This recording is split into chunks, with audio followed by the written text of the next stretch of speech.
Hello friends, लिखते हैं एक और नई डिक्टेशन 70 शब्द प्रति मिनट की गति से।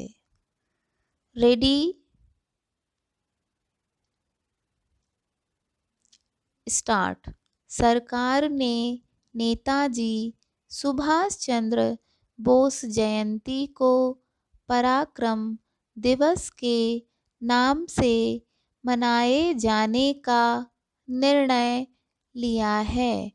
वास्तव में ये सब प्रयास हमारे इतिहास बोध के लिए आवश्यक हैं। इसी बहाने हम अपने इतिहास के महत्वपूर्ण घटना और नायकों से दो चार हो रहे हैं। गणतंत्र का ये वर्षगांठ दिवस कुछ खास है। देश स्वतंत्रता के अमृत महोत्सव को मना रहा है। इस बहाने स्वातंत्र्य समर के वास्तविक नायकों से पुनः रूबरू भी हो रहा है। इस अमृत महोत्सव को लेकर वर्तमान सरकार ने कई लोकप्रिय पहल की है।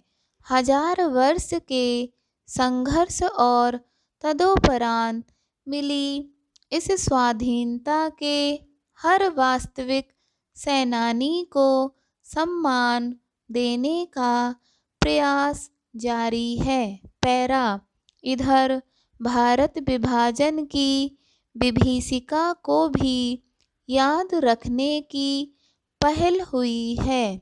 पिछले वर्ष स्वतंत्रता दिवस की पूर्व संध्या पर प्रधानमंत्री ने इसकी घोषणा की थी।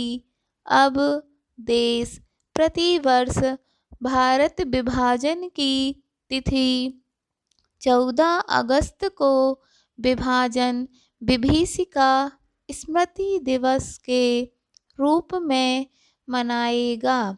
ये हमें विभाजन, विस्थापन, मजहबी मतांध सोच और अखंड भारत की संकल्पनाओं को याद दिलाता रहेगा।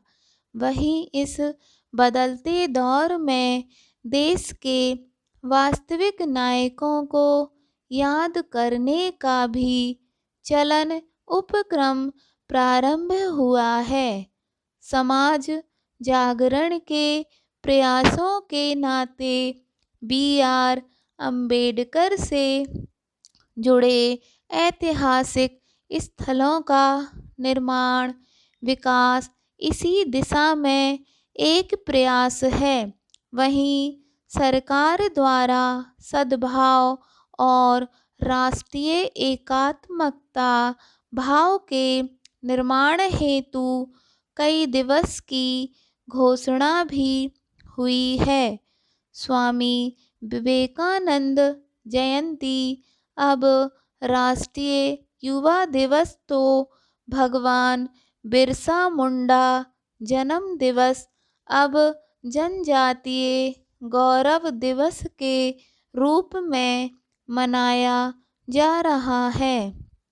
हाल ही में प्रधानमंत्री मोदी ने वीर बालक दिवस की घोषणा की है। अब प्रतिवर्ष 26 दिसंबर को सिख पंथ गुरु गोविंद सिंह के बलिदानी पुत्रों की स्मृति इस नाम से मनाई जाएगी। वहीं अब नेताजी सुभाष चंद्र बोस को लेकर की गई पहल भी काबिले तारीफ है। पहले सरकार द्वारा सन 2018 में सुभाष बाबू से संबंधित वर्गीकृत दस्तावेज सार्वजनिक किए गए।